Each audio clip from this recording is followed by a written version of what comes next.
2020 সালে miss universe প্রতিযোগিতায় সেরা 10-এ নির্বাচিত হওয়ার মাধ্যমে শোবিজে পথ চলা শুরু করেন নিদ্রা দে নেহা। শুরুতে বিজ্ঞাপন দিয়ে তার ক্যারিয়ার শুরু হলেও বর্তমানে কাজ করছিলেন নাটক, ওয়েব সিরিজ ও সিনেমায়। তবে হঠাৎ করেই শোবিজ ছাড়ার ঘোষণা দিয়েছেন এই সুন্দরী। বুধবার নিজের ভেরিফাইড সোশ্যাল মিডিয়া হ্যান্ডেল ফেসবুকে একটি পোস্ট করে মিডিয়া ছাড়ার ঘোষণা দিলেন নেহা। দেখবা বিশাল বড় একটা স্পন্সরশিপ পাবো, তোমার একটা সোলো এক্সিবিশন হবে।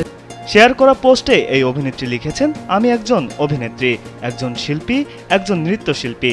সেই কারণেই আমি সব সময় শিল্প, সংস্কৃতি, অভিনয় এই সব কিছুর সাথে জড়িত থাকতে চেয়েছি। অভিনয়ের মাঝেই আমি সবচেয়ে বেশি তৃপ্তি পাই। কিন্তু দুর্ভাগ্যবশত যে ভালোবাসা আমি অভিনয়ের প্রতি অনুভব করতাম তা দিনে দিনে অন্যায়ের কারণে নষ্ট হয়ে গেছে। তাই আমি আর এই বিশৃঙ্খলার অংশ হতে চাই না।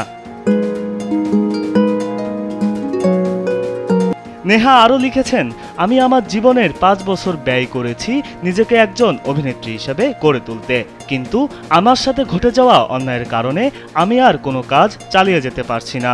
এজন্যই আমি ধীরে ধীরে মিডিয়া ইন্ডাস্ট্রি থেকে আগ্রহ হারিয়ে ফেলছি, যেখানে বেশিরভাগ মানুষ মেধা আর পরিশ্রমের যথাযথ মূল্য দেয় না।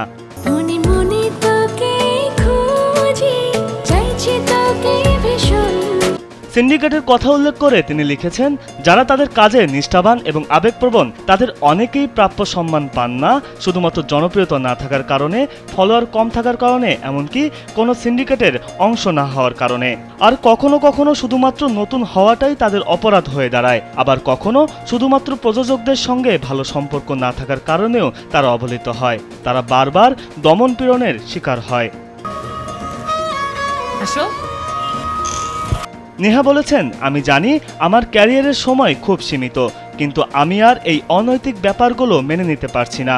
আমি সব সময় চেয়েছি সততা এবং নিষ্ঠার সঙ্গে কাজ করতে, কিন্তু এখন মনে হয় কেউ এসবের মূল্য দেয় না।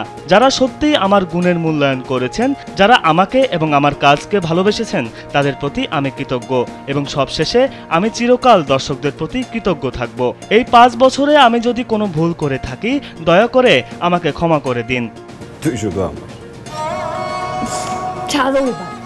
বরিশালের ভোলার মেয়ে নিদ্রা নেহা ঢাকা বিশ্ববিদ্যালয়ের চারুকলা অনুষদে পড়েছেন। পড়াশোনার পাশাপাশি অভিনয় ও নাচ সমান তালে চালিয়ে গেছেন তিনি।